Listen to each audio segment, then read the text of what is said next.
Devil Hunter presenting season 2 episode first में आपका स्वागत है। एपिसोड की स्टार्टिंग में एक छोटी सी फैमिली को जंगल में से गुजरते हुए देखते हैं, जिनमें था एक व्यापारी, उसकी वाइफ और उसकी एक बेटी। इस व्यक्ति का नाम था पीट। अपने घोड़ा गाड़ी से आगे बढ़ते वक्त पीट को एक छोटा सा गांव दिखाई पड़ता है, जिसके अंदर जाकर वो लोगों से मदद मांग कर कहता है कि मैं अपने परिवार के साथ में एक रात यहाँ पर रुकना चाहता हूँ, कोई मेरी मदद कर सकता है। मगर काफी चिल्लाने के बाद भी उसे कोई जवाब नहीं देता। यहाँ तक कि वो ये भी बोल देता है कि मैं एक रात रुकने के लिए पैसे भी दे सकता हूँ, मगर फिर भी कोई उसे जवाब नहीं देता। पूरा गांव सुनसान पड़ा था। तभी पीछे से एक मॉन्स्टर आकर पीट की वाइफ को उठा कर ले जाता है। उसकी बेटी ये देखकर जोर जोर से चिल्लाने लगती है। तब हम देख पाते हैं कि ऊपर से उसकी वाइफ की बॉडी जमीन पर गिरती है, जिसके बाद बारी आती है पीट की और वो मॉन्स्टर उसे भी जान से मार डालता है। और ऐसा करने के बाद में अब बारी आती है पीट की बेटी की, जिसके बाद में वो उसे भी उड़ा कर ले जाता है। इसे ये बात तो समझ में आ गई थी कि वो ताकतवर होने के साथ साथ उड़ भी सकता है और उसके पंजे जानलेवा है। जिसके बाद सीन शिफ्ट होता है बैटल ऑफ स्वार्डन हिल में, जहां पर येनिफर ने अपने जादू की मदद से आग लगाकर सभी निल्फ गार्डियन को जला दिया था। यहाँ पर हजारों की तादाद में लाशें पड़ी थी। यहाँ पर हम विल्गाफोर्ड को देखते हैं, जो कि घायल हुए सैनिकों को जान से मार रहा था कि वो दुश्मन थे। वहीं पर टिसया मरे हुए जादूगरों के ऊपर हाथ रखकर अपने मैजिक की मदद से ये जानने की कोशिश करती है कि क्या येनिफर जिंदा है या फिर मर गई, क्योंकि कल रात येनिफर ने जिस हाई लेवल का मैजिक किया था वो सचमुच में लिमिटलेस था, यानी कि ऐसा आज तक किसी ने नहीं किया था। मगर उनकी यादों में तो सिर्फ यही था कि उसे दुश्मन ने मारा। येनिफर का वहां पर कोई नामो निशान नहीं था। तभी पीछे से विल्गाफोर्ड आता है, उसे कहता है कि शायद येनिफर जिंदा बची हो, क्योंकि इस पूरी लड़ाई में उनकी तरफ से सिर्फ 4000 सैनिक मारे गए, जबकि निल्फ गार्डियन की तादाद करीब 20,000 से ज्यादा थी। तभी टिसया की नजर गैरोल्ट और सिरी पर जाती है, जहां पर सिरी गैरोल्ट के घोड़े रोज पर बैठी थी। गैरोल्ट आकर टिसया से येनिफर के बारे में पूछता है, लेकिन वो कहती है कि आखिर तुम कौन हो। तो बताता है कि मैं येनिफर को जानता था, हम दोनों के बीच में आपसी संबंध थे। जहां पर टिसया उसे बताती है कि निल्फ गार्डियन की लड़ाई में उसने अपने आप को कुर्बान कर दिया। मगर जाते वक्त गैरोल्ट उसे ये कहकर जाता है कि येनिफर की लाइफ इस लड़ाई से कहीं ज्यादा कीमती थी। जिसके बाद आगे चलकर वो एक जगह पर रुकने का इंतजाम करते हैं। हम देख पाते हैं कि सिरी को सोते वक्त अपने सपने में बुरी बुरी चीजें दिखाई देने लगती हैं। ये सारी बातें उसे परेशान कर रही थी, इसीलिए वो जाग जाती है। गैरोल्ट उसे पूछता है कि आखिर तुमने क्या देखा। तो सिरी उसे बताती है कि होम कंट्री यानी कि सिंड्रा पूरी तरीके से तबाह हो चुका है। तभी गैरोल्ट सिरी को एक बैक स्टोरी बताता है कि एक बार उसने उसके पिता की भी जान बचाई थी, बदले में उसने लॉ ऑफ सरप्राइज मांगा, जिसमें मुझे तुम मिली। वहीं पर सीन शिफ्ट होता है स्वार्डन हिल के कैसल में, जहां पर घायल जादूगरों को लाया जा रहा था। वहां पर हम ट्रिस को भी देख पाते हैं, जो कि खुद भी एक जादूगरनी होती है। उसे भयानक जंग में वो भी काफी ज्यादा घायल हो चुकी थी। तभी वहां पर विल्गाफोर्ड, टिसया और आर्टिज सभी मिलकर जादू से उसे ठीक करने का प्रयत्न करते हैं। बेसिकली आर्टिज प्रिंजला का चाचा था, जो कि इस वक्त निल्फ गार्डियन को लीड कर रही थी। यहाँ पर इन तीनों के बीच में ये डिस्कशन होता है कि आगे ये लोग क्या करने वाले हैं, क्योंकि निल्फ गार्डियन अपने कल की हार के बाद चुप कहाँ रहने वाले हैं। जहाँ पर टिसया उन्हें ये कहती है कि वो जाकर पता करती है कि आखिर उनका प्लान क्या है। जिसके बाद में सीन शिफ्ट होता है येनिफर पर, जिसकी इस वक्त प्रिंजला और उसके सिपाहियों ने बंदी बना लिया था। वहीं गैरोल्ट सिरी को ये बताता है कि वो उसे अपने घर लेकर जाएगा। रिप्लाई में सिरी कहती है कि उसने आज तक इस जगह के बारे में कभी नहीं सुना।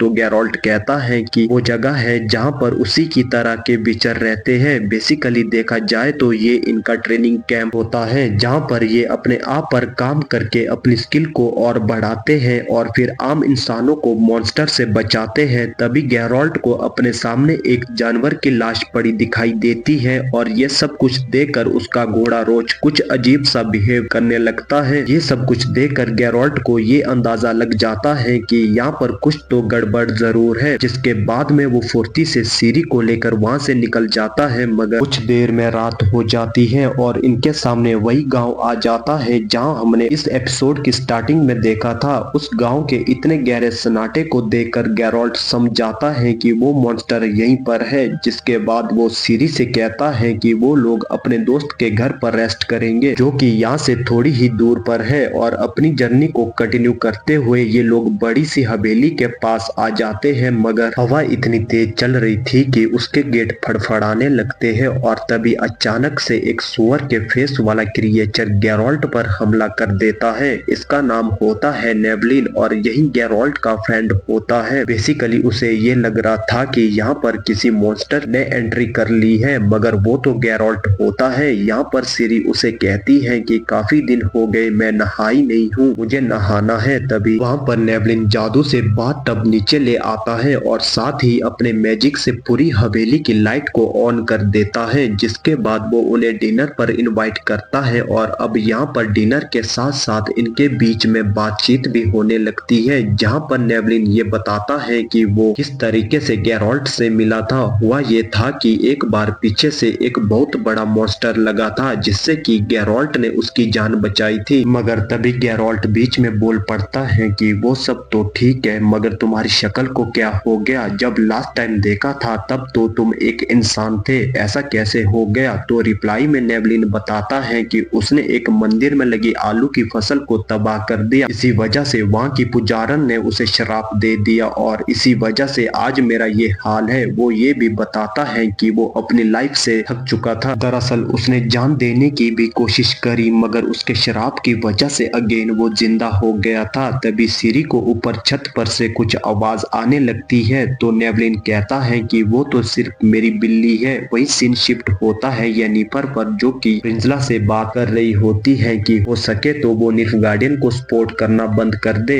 वो लोग तो बस सिर्फ तुम्हारा यूज कर रहे हैं। जब उनका काम निकाला जाएगा तो तुम्हें एक चाय में डूबी मक्खी की तरह बाहर निकाल फेंकेंगे। जिसके बाद में नेवलिन सीरी को उसका कमरा दिखाता है, जिस पर सीरी कहती है कि तुम एक मॉन्स्टर नहीं हो, मॉन्स्टर तो वो लोग थे जिन्होंने उसके घर में आग लगाई थी और उसका पूरा परिवार खत्म कर दिया था। और गैरोल्ट उस हवेली के बाहर खड़ा होकर चौकीदारी करने लगता है, क्योंकि उसे बाहर एक क्रिएचर के पैरों के निशान मिले थे। जिसके बाद वो हवेली में आ जाता है और नेवलिन के साथ एक खेल खेलने लगता है, जिसमें एक टास्क था कि वो दीवार पर लगी पेंटिंग पर एक के बाद एक निशाना लगाएंगे। बेसिकली ये पेंटिंग नेवलिन के फादर की थी, जिसे कि नेवलिन पसंद नहीं करता था। अब जो भी पेंटिंग के मुंह पर चाकू से वार करेगा और सही ठीक निशाना लगाएगा, वही खेल जीत जाएगा। वहीं पर गैरोल्ट का निशाना चूक जाता है और वो अगेन ट्राई करता है, मगर फिर भी उसका निशाना नहीं लगता है, जिस पर नेवलिन उसे लूजर कहता है। मगर तभी गैरोल्ट एक फेंक कर मारता है चाकू, सीधा पेंटिंग के सर में लगता है, जिस पर गैरोल्ट बताता है कि मैं चाहता तो कब का मार सकता था, लेकिन मैं शो ऑफ नहीं करता। वही सीरी जब रूम में सो रही होती है तो छत की दीवार से एक लड़की निकल कर आती है, जो कि उल्टा चलकर सीरी के पास आ जाती है। उसका नाम होता है वेरिना, जो कि उसे नींद से जगाकर उसे कहती है कि वो उसे मिलने के लिए आई है। वेरिना सीरी को बताती है कि नेवलिन उसे प्यार करता है और वो एक मैजिकल क्रिएचर है, वो बस गैरोल्ट से छिप रही थी, क्योंकि अगर गैरोल्ट उसे देखता तो जान से मार डालता। जिसके बाद वेरिना अपने जादू से सीरी को सुला देती है। यहाँ पर गैरोल्ट अगेन उस गांव में आ चुका था, ताकि उस मॉन्स्टर की जो इंडिकेशन मिली थी वो उसे खत्म कर पाए। तभी उसे वहाँ पर व्यापारी और उसके परिवार की लाश पड़ी दिखाई मिलती है, जिसके बाद वो भागकर अगेन हवेली में आता है और सीरी को उठाता है और कहता है कि हमें जितना जल्दी हो सके यहाँ से जाना होगा। इस घर में ब्रुक्सा नाम की एक मॉन्स्टर रहती है, जो कि दरअसल वेरिना होती है। और इतना कहने के साथ गैरोल्ट अपना पोशन पीता है, एक तरीके से इसे एनर्जी ड्रिंक बोल सकते हैं, जो कि गैरोल्ट को उन सभी दानव से लड़ने की ताकत देता है। वेल, ऐसा करने पर उसकी आंखें काली हो जाती हैं और उसके विंग्स दिखाई देने लगते हैं। जिसके बाद में वो नेवलिन के रूम में आता है, जहां पर वो देख पाता है कि इस वक्त वेरिना नेवलिन का खून पी रही थी। और जैसा गैरोल्ट उसे मारने का प्रयत्न करता है, तभी वो जोरदार चिल्लाती है और गैरोल्ट को पीछे दीवार पर पटक देती है। जिसके बाद वो अपने पास ही बड़े एक भाले को उठा लेता है। तब इन दोनों के बीच में एक जोरदार फाइट दिखाई जाती है। एक वक्त ऐसा था जहां पर वेरिना गैरोल्ट पर हावी हो रही थी, मगर गेरोल्ड अपने मैजिक की मदद से उसे रोक देता है। अब तक सिरी को पता नहीं था कि वेरिना ही वो मॉन्स्टर है। दरअसल वो तो उसकी मदद करने के लिए आगे आती है, मगर गेरोल्ड उसे मना कर देता है कि दानव से दूर रहना। जिसके बाद वेरिना अगेन गेरोल्ड के ऊपर चिल्लाती है, मगर गेरोल्ड अपनी सिल्वर तलवार से रोक लेता है और उस पर जोरदार अगेन वार करता है, जहां पर वो दूर पीछे जाकर गिरती है और इसके बाद में दिखाई देता है उसका असली रूप, जो वो थी एक बहुत ही बड़ी चमगादड़। ये सब कुछ देखकर सिरी काफी डर चुकी थी। गेरोल्ड उसे रोकने की काफी प्रयत्न करता है, मगर वो उठकर वहां से निकल जाती है। उसकी स्पीड इतनी तेज थी कि वो हर बार गेरोल्ड के पास से निकल रही थी और वो उसे देख नहीं पा रहा था। लेकिन गेरोल्ड भी काफी ज्यादा चालाक था और वो अपनी तलवार की चमक से अपने पीछे से आती हुई वेरिना को देख लेता है और उस पर एक जोरदार वार करता है, जिससे कि वेरिना खून में लथपथ होकर नीचे गिर जाती है। जिसके बाद वो अपने इंसानी रूप में आ जाती है और अब हालांकि वो इस वक्त वस्त्रहीन होती है, इसी वजह से सिरी उसे अपने कपड़े से ढक देती है, मगर फिर भी वेरिना अपनी चालाकियों से बाज नहीं आती और वो सिरी का गला पकड़कर गेरोल्ड से कहती है कि अगर तुम यहाँ से नहीं गए तो मैं इसे जान से मार दूंगी। इतने में पीछे से नेवलिन आ जाता है और वो भाले को वेरिना के आर पार कर देता है और मौका पाते ही गेरोल्ड वेरिना के सर को काट कर जला देता है और देखते ही देखते नेवलिन इंसानों में बदल जाता है, क्योंकि उसका वो शराब टूट चुका था। गेरोल्ड उसे पूछता है कि आखिर ये सारा मसला क्या था, जहाँ पर नेवलिन बताता है कि एक दिन वेरिना उसे जंगल में मिली। वो काफी ज्यादा घायल थी। वो उसे अपनी हवेली में लेकर आया और इसी बीच इनको प्यार हो गया। अब क्योंकि नेवलिन को तो श्राप मिला था, वो कभी मर नहीं सकता था, वो एक इमोर्टल है। अपनी भूख मिटाने के लिए वेरिना जब भी उसका खून पीती वो अगले दिन ठीक हो जाता। इन सब से कुछ ज्यादा फर्क नहीं पड़ रहा था, तो गेरोल्ड कहता है कि शराब को तोड़ने का बस यही एक रास्ता था, जहां पर नेवलिन को एक लड़की से प्यार करना था और उसे पाने के लिए